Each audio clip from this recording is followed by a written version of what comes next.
جلال الدین ہمارے ہاں بہت کم لکھا گیا ہے، لیکن اس کے باوجود جب اس کی کہانی پڑھی سحر ستاری ہو گیا۔ اس وقت شاعر سیف الدین نے لکھا تھا، جب ہم اپنے قبیلے کے بہادروں کے قصے لکھتے ہیں تو ہم جلال الدین کا ذکر نہیں کرتے کہ جہاں شیر خوارزم کی عملداری شروع ہوتی ہے وہاں بہادری بھی ختم ہو جاتی ہے۔ فارسی کے شاعروں نے اسے ہزار مرد کہا، یعنی شجاع اور ایسا دلیر جو ہزار مردوں کے برابر ہو۔ ازبکستان سے ترکی تک لوک داستانوں میں اسے مینگو باردی کہا جاتا ہے، ایسا دلاور جسے کبھی موت نہیں آتی۔ چنگیز خان کو زندگی میں 2 بڑی جنگوں میں اور 7 چھوٹی جھڑپوں میں شکست ہوئی۔ ہر بار مد مقابل ایک ہی تھا، سلطان جلال الدین۔ چنگیز خان نے صرف ایک ہی دشمن کو بہادری پر خراج تحسین پیش کیا تھا، وہ بھی جلال الدین ہی تھا۔ نور الدین کو اللہ نے دوست کہا تھا، سلطان جلال الدین مسلم دنیا کا فدیہ تھا۔ یہ نہ ہوتا تو چنگیز خان کے ہاتھوں مسلم دنیا کی تباہی کی داستان زیادہ طویل اور دلفگار ہوتی۔ اس کا باپ چنگیز سے مقابلے کے لیے اس کا مشورہ مان لیتا تو شاید دنیا کی تاریخ مختلف ہوتی۔ اس کے بھائی سازشیں کر کے تخت پر قابض نہ ہوتے تو شاید پھر بھی تاریخ کی کروٹ کچھ اور ہوتی۔ کیسا عجیب انسان تھا، تخت بھائیوں کے پاس چھوڑ کر جنگل کو نکل گیا کہ سلطنت کسی اور آزمائش میں نہ پڑ جائے۔ شکست کی راکھ سے اس نے عزیمت کا پرچم اٹھایا، کبھی 1000 کبھی 5000 جتنے جنگجو ملتے وہ ان کے ساتھ چنگیز خان کے لیے چیلنج بنا رہا، یہاں تک کہ وہ وقت آیا جب اس کے پاس ایک لشکر جرار تھا۔ اس نے چنگیز خان کو لکھا، تم میرے لیے جنگل جنگل خاک چھان رہے ہو، میں اس وقت یہاں بیٹھا ہوں، تم آؤ گے یا میں آؤں؟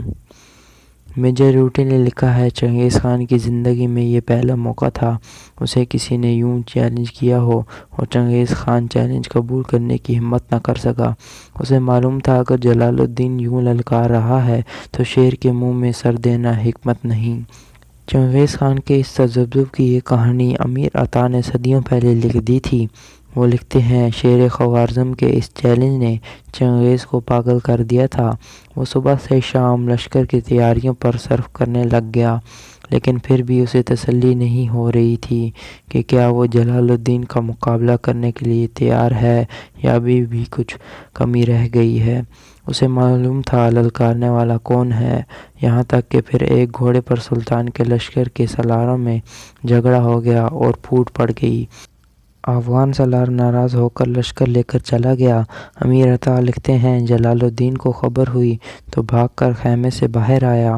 ان کی منت کی، رویا کہ ایسا نہ کرو، مسلمانوں کے مستقبل کا خیال کرو، لیکن جانے والوں کو کب کوئی روک سکا ہے؟